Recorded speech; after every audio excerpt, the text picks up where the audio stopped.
O Jornal da Rede Alesp agora conversa com o advogado Paulo Tavares. Ele vai falar como funciona o judiciário em época de coronavírus. Doutor Paulo, seja muito bem-vindo à Rede Alesp. Tudo bem? Bom dia, doutor Paulo. Tudo bem. Bom dia, muito obrigado. Bom dia a todos os entrevistados e ouvintes da Rádio Alesp. Doutor Paulo, é importante a gente esclarecer como está a rotina do judiciário neste período. É importante a gente esclarecer para o telespectador da Rede Alesp. Bom, vamos lá. Assim como todas as demais, todos os demais setores de todo o mundo, estamos vivendo um período de exceção e assim também o judiciário, né? O judiciário talvez sofrendo um pouco mais por uma falta de modernização específica, né, dele. Temos aí hoje alguns juízes, até mesmo juízes do TRT, do Tribunal Regional do Trabalho, Justiça Civil, trabalhando, mas em regime de exceção, né? Foi determinado em um período anterior que ações bem específicas tivessem aí a sequência do seu rito. O que significa isso? Que continuassem a ser apreciados pelo Poder Judiciário. Mas a gente sabe que, na verdade, a nossa preocupação maior será essa situação pós-crise, uma situação de judicialização no período em que estamos vivendo. Esse debate, inclusive como a própria reportagem apontou alguns minutos atrás, essa questão de preços de produtos e insumos, esse aumento. Então, a nossa preocupação é a futura, ou como se comportará o sistema judiciário pós-crise. O fato de que hoje, lógico, nós temos, como dito, um regime de exceção. Então, o judiciário, ele está operacionalizando, ele está trabalhando? Sim, está, mas em condições de exceção, e não como trabalhava anteriormente, né?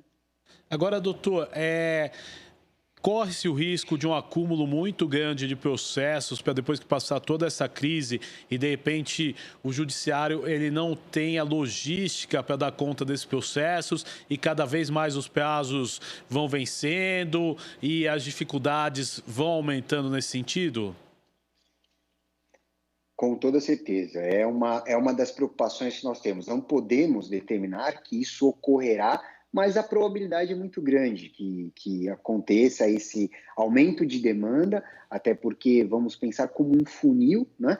Então, processos aí nesse momento estão sendo aí não distribuídos, os advogados estão segurando, até pela necessidade de um trabalho home office.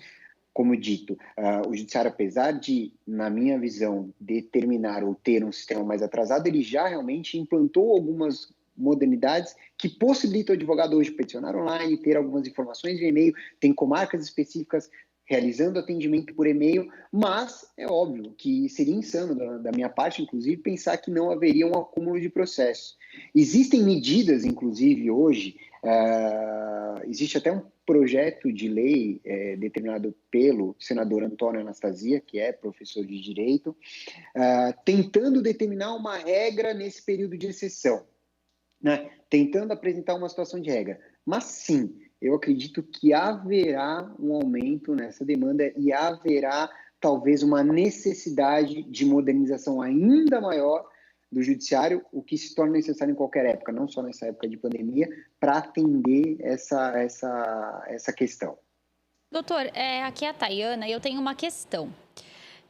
Audiências que foram canceladas aí quando, até acho que um pouco antes, né, do decreto, algumas audiências já estavam sendo canceladas.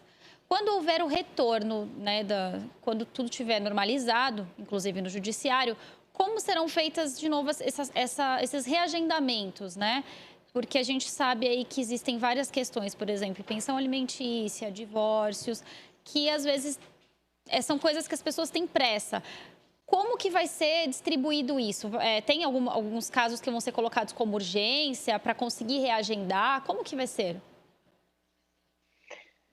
Eu acredito que essas situações mais emergenciais serão realmente tratadas como urgência. Assim esperamos que o nosso judiciário se posicione. Questões não só de alimentos, mas, por exemplo, fornecimento de medicamentos, cirurgias, outras questões mais direcionadas. Eu acredito que o judiciário deverá se preparar para que essas demandas sejam sanadas de uma forma mais rápida, para que essas audiências ocorram de uma forma mais rápida e mais célere, para atender a necessidade daquela pessoa, do autor que está ali pleiteando o seu bem da vida, né? Seja ele os alimentos, sejam eles os remédios, os medicamentos, enfim.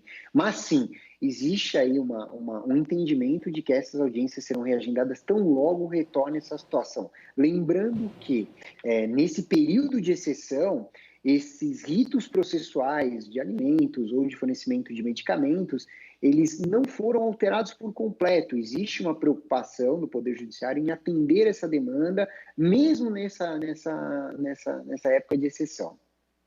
Agora, doutor, dentro disso que o senhor acaba de comentar, vamos supor que alguém tem uma demanda, uma causa urgente. O advogado ele consegue encaminhar através de liminar? Existe algum plantão? Como funciona hoje?